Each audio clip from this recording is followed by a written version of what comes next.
नमस्कार दोस्तों, अगर आपने भी इस रोमांचक मुकाबले का मजा लिया है तो वीडियो को लाइक जरूर करें। आईपीएल 2026 का 33वां मुकाबला, जहां आमने सामने थी दो खतरनाक टीमें, मुंबई इंडियंस और चेन्नई सुपर किंग्स। मुंबई के वानखेड़े स्टेडियम में खेले गए इस हाई वोल्टेज मैच में रोमांच अपने चरम पर था। टॉस हुआ और यहां बाजी मारी मुंबई के कप्तान हार्दिक पांड्या ने। टॉस जीतकर उन्होंने बिना देर किए पहले गेंदबाजी का फैसला किया और चेन्नई को बल्लेबाजी के लिए आमंत्रित किया। लेकिन दोस्तों, असली कहानी तो इसके बाद शुरू हुई, जहां हर ओवर के साथ मैच और भी ज्यादा खतरनाक होता चला गया। दोस्तों, माहौल इतना जबरदस्त था कि हर गेंद पर स्टेडियम गूंज रहा था और हर फैन की नजरें बस एक ही सवाल पर टिकी थी, आज कौन बनेगा असली बाजीगर। मुकाबले की शुरुआत हुई और चेन्नई की ओर से ओपनिंग करने मैदान में उतरे संजू सैमसन और कप्तान ऋतुराज गायकवाड़। दोनों पर जिम्मेदारी थी टीम को तेज और मजबूत शुरुआत दिलाने की। और दोस्तों, उन्होंने आते ही इरादे साफ कर दिए, आज कुछ बड़ा होने वाला है। मुंबई की तरफ से पहला ओवर लेकर आए जसप्रीत बुमराह। शुरुआती 5 गेंदों पर दोनों बल्लेबाजों ने संभल कर खेला, सिर्फ 1 रन लिया। लेकिन असली ट्विस्ट आखिरी गेंद पर आया। जैसे ही बुमराह की लाइन जरा सी बिगड़ी, स्ट्राइक पर मौजूद संजू सैमसन ने मौका नहीं छोड़ा। शानदार कवर ड्राइव और गेंद सीधा बाउंड्री पर, चौके के साथ दमदार शुरुआत। अब बारी थी ऋतुराज गायकवाड़ की और दूसरे ओवर में उन्होंने पूरा गेम बदल दिया। हार्दिक पांड्या गेंदबाजी पर आए, लेकिन ऋतुराज ने आते ही अटैक शुरू कर दिया। पहली 3 गेंदों में 2 चौके और फिर 5वीं गेंद को सीधा स्टैंड में भेजते हुए छक्का। एक ही ओवर में मैच का रुख बदल गया और हार्दिक के इस ओवर में लुट गए 19 रन। तो दोस्तों, ये तो बस शुरुआत थी, आगे जो हुआ उसने मैच को पूरी तरह आग लगा दी। दोस्तों, दूसरा ओवर मुंबई के लिए काफी महंगा साबित हुआ और यही वजह थी तीसरे ओवर में कप्तान हार्दिक पांड्या ने गेम बदलने की कोशिश की। उन्होंने गेंद सौंपी अपने स्पिनर अल्ला गजनफर को और आते ही उन्होंने मैच में टर्न ला लिया। ओवर की दूसरी गेंद पर ऋतुराज गायकवाड़ ने शानदार चौका जड़कर इरादे जरूर दिखाए, लेकिन गजनफर ने तुरंत वापसी की। 5वीं गेंद हल्की सी टर्न, गायकवाड़ फंसे और बाउंड्री पर खड़े तिलक वर्मा ने आसान सा कैच पकड़ लिया। बस यही से मैच में पहला बड़ा झटका लगा। चेन्नई के कप्तान ऋतुराज गायकवाड़ 22 रन बनाकर पवेलियन लौट गए। पावर प्ले में ये विकेट मिलते ही मुंबई के खिलाड़ी जोश में आ गए और स्टेडियम में बैठे फैंस का शोर अलग ही लेवल पर पहुंच चुका गया। अब मैदान में आए सरफराज खान, लेकिन उधर चौथे ओवर में फिर गेंदबाजी करने आए हार्दिक पांड्या। और दोस्तों, इस बार भी कहानी वही रही। शुरुआत की 2 गेंदें शांत रही, लेकिन फिर संजू सैमसन ने गियर बदल दिया। लगातार 3 गेंदों पर 3 शानदार चौके, अभी ऑफ साइड कभी लेफ्ट साइड, और फिर एक जबरदस्त छक्का जिसने गेंद को सीधा स्टैंड में पहुंचा दिया। संजू का यह तूफान देखकर चेन्नई के फैंस झूम उठे और मैच फिर से पूरी तरह पलटता नजर आने लगा। दोस्तों, भले ही चेन्नई को गायकवाड़ के रूप में बड़ा झटका लग चुका था, लेकिन रन गति पर इसका कोई असर नहीं पड़ा। पहले 4 ओवर में ही 51 रन, मुकाबला पूरी तरह बराबरी पर खड़ा था। अब नजरें थी पावर प्ले के आखिरी 2 ओवर पर, जहां से मैच का रुख तय होना था। 5वां ओवर लेकर आए जसप्रीत बुमराह, लेकिन यहां भी चेन्नई के बल्लेबाजों ने दबाव नहीं बनने दिया। पहली गेंद पर सरफराज खान ने जोरदार चौका लगाकर बुमराह का स्वागत किया और फिर तीसरी गेंद पर संजू सैमसन ने शानदार छक्का जड़ते हुए माहौल और गर्म कर दिया। इस ओवर में चेन्नई ने 13 रन बटोरे, यानी बुमराह जैसे गेंदबाज पर भी पूरा अटैक। अब बारी थी पावर प्ले के आखिरी ओवर की और यहाँ भी चेन्नई रुकने के मोड में नहीं थी। मिचेल सेंटनर की गेंदबाजी पर, लेकिन सरफराज खान ने आते ही हमला बोल दिया। पहली 2 गेंदों पर लगातार 2 चौके। अब साफ हो चुका था चेन्नई पावर प्ले को पूरी तरह अपने नाम करने के इरादे से खेल रही थी और मुंबई के लिए खतरे की घंटी बज चुकी थी। दोस्तों, लगातार 2 चौके लगाकर सरफराज खान ने सिर्फ 2 गेंदों में ही 8 रन जोड़ लिए थे और अब जरूरत थी समझदारी से स्ट्राइक रोटेट करने की। लेकिन यहीं पर खेल बदल गया। ओवर की चौथी गेंद सरफराज ने फिर बड़ा शॉट खेलने की कोशिश की, लेकिन इस बार किस्मत ने साथ नहीं दिया। मिचेल स्नेटनर की गेंद सीधी स्टंप पर लगी और सरफराज क्लीन बोल्ड। सिर्फ 14 रन बनाकर सरफराज को पवेलियन लौटना पड़ा और चेन्नई को पावर प्ले में ही दूसरा बड़ा झटका लग गया। अब मैच का माहौल बदल चुका था। मुंबई के खिलाड़ी जोश में थे और स्टेडियम में उनका उत्साह साफ नजर आ रहा था। इसके बाद मैदान में उतरे लेफ्ट हैंड बल्लेबाज शिवम दुबे और इसी के साथ पावर प्ले के 6 ओवर पूरे हुए। स्कोरबोर्ड 73 रन, यानी तेज शुरुआत तो मिल गई थी, लेकिन 2 बड़े विकेट भी गिर चुके थे। अब जिम्मेदारी थी संजू सैमसन और शिवम दुबे पर। अगर चेन्नई को बड़ा स्कोर खड़ा करना था तो यहाँ से रफ्तार बनाए रखना बेहद जरूरी था। और दोस्तों, इसके बाद जो हुआ उसने मैच को एक बार फिर से पूरी तरह पलट कर रख दिया। दोस्तों, पावर प्ले खत्म हुआ, लेकिन चेन्नई का अटैक बिल्कुल भी खत्म नहीं हुआ। 7वां ओवर लेकर आए अल्ला गजनफर। पहली 2 गेंदों पर संजू सैमसन ने संभल कर खेला, लेकिन तीसरी गेंद पर अचानक गियर बदल दिया। पटकी हुई गेंद और संजू का जबरदस्त पुल शॉट, गेंद सीधा दर्शकों के बीच। इसके बाद उन्होंने समझदारी से स्ट्राइक रोटेट की और पूरा ओवर अपने पक्ष में कर लिया। अब फील्ड फैली हुई थी, लेकिन रन रेट अभी भी तेज था। अगले ओवर में गेंदबाजी करने आए अश्विनी कुमार और यहाँ भी संजू रुके नहीं। शुरुआती 3 गेंदों पर शांत खेले, लेकिन चौथी गेंद पर शानदार टाइमिंग के साथ एक और चौका। एक तरफ संजू सैमसन लगातार बाउंड्री लगाकर स्कोर को आगे बढ़ा रहे थे, लेकिन दूसरी तरफ शिवम दुबे अभी तक संघर्ष करते नजर आ रहे थे। दुबे के बल्ले से बड़े शॉट नहीं आ रहे थे और यही चीज अब चेन्नई के लिए चिंता का कारण बनने लगी थी। अब देखने वाली बात यह थी, क्या दुबे भी अपने रंग में आएंगे या मुंबई इस मौके का फायदा उठाकर मैच में वापसी करेगी। तो दोस्तों, अब चेन्नई के फैंस को इंतजार था कि शिवम दुबे भी अपना रंग दिखा, लेकिन कहानी ने यहाँ एक और बड़ा मोड़ ले लिया। मैच का 9वां ओवर और गेंदबाजी पर फिर से आए अल्ला गजनफर। पहली गेंद जबरदस्त टर्न और दुबे पूरी तरह चूक गए, सीधा क्लीन बोल्ड। सिर्फ 5 रन बनाकर शिवम दुबे पवेलियन लौटे और चेन्नई को तीसरा बड़ा झटका लग गया। हालांकि रन रेट 12 के आसपास बना हुआ था, लेकिन विकेट लगातार गिर रहे थे। पहले 10 ओवर के अंदर ही 3 बड़े बल्लेबाज आउट हो चुके थे। अब दबाव साफ नजर आने लगा था। एक तरफ मुंबई के फैंस जश्न मना रहे थे, तो दूसरी ओर चेन्नई के समर्थकों में सन्नाटा छा गया था। इसी बीच मैदान में एंट्री हुई धाकड़ बल्लेबाज डेवल्ड ब्रेविस की और आते ही उन्होंने मैच का पूरा मूड बदल दिया। अगले ओवर में मिचेल स्नेटर की गेंदबाजी पर, लेकिन ब्रेविस ने पहली गेंद पर 101 मीटर का लंबा छक्का जड़कर अपनी मौजूदगी का ऐलान कर दिया।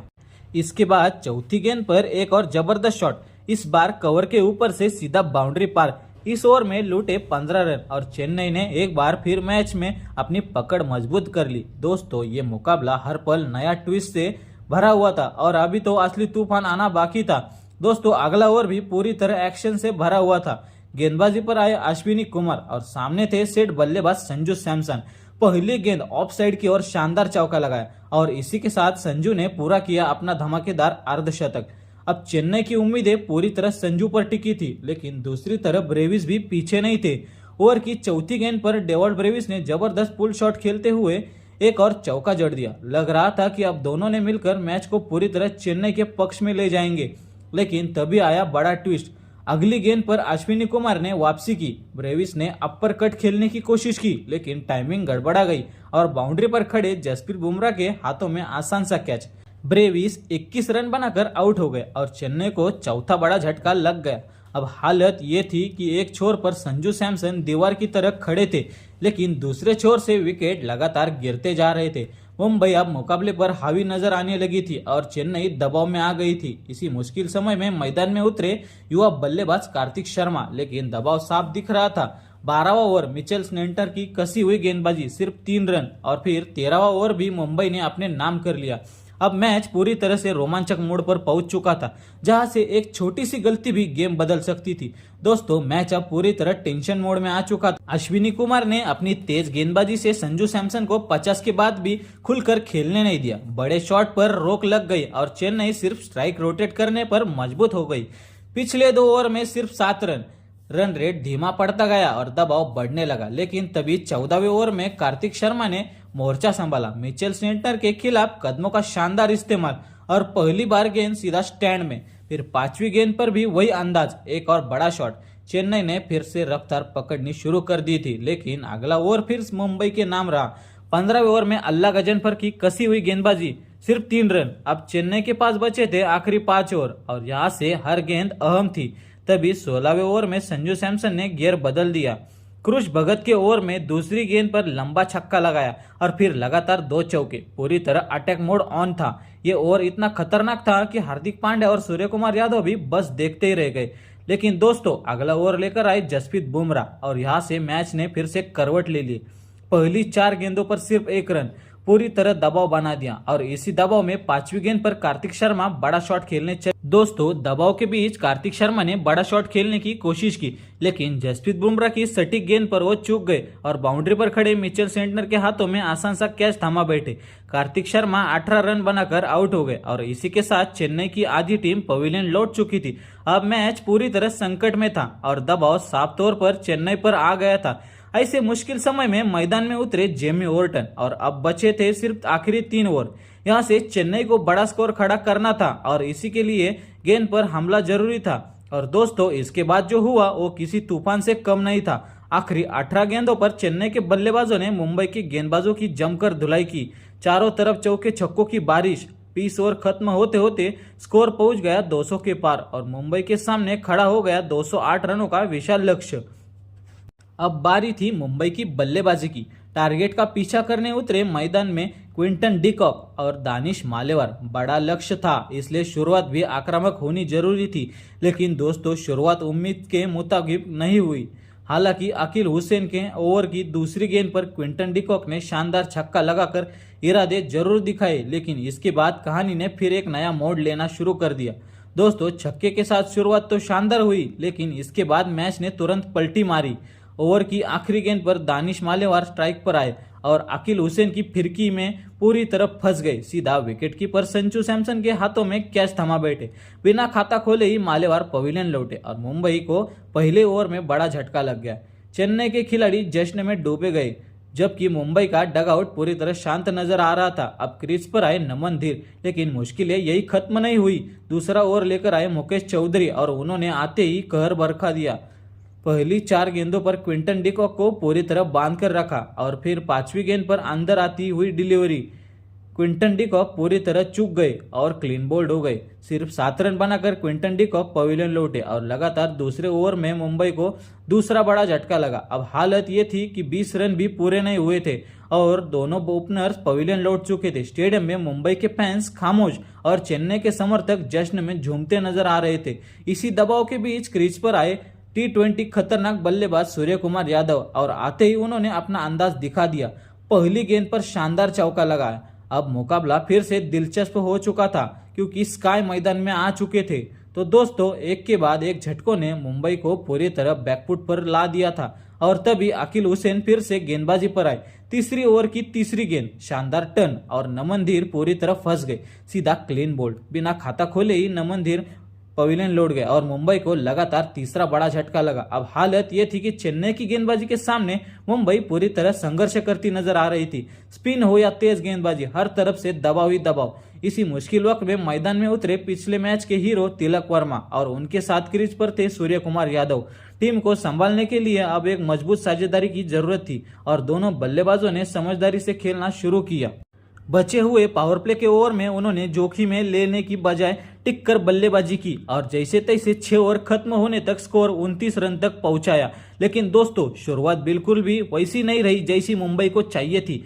पावर प्ले में ही 3 बड़े विकेट और रन भी कम। अब लक्ष्य बड़ा था और जिम्मेदारी पूरी तरह तिलक वर्मा और सूर्यकुमार यादव पर आ चुकी थी। लेकिन चेन्नई की गेंदबाजी इतनी सटीक और घातक थी कि पावर प्ले खत्म होने के बाद भी मुंबई के बल्लेबाज खुलकर खेल ही नहीं पा रहे थे। अब मुकाबला पूरी तरह एक तरफा झुकता नजर आ रहा था। लेकिन क्या मुंबई यहां से वापसी कर पाएगी?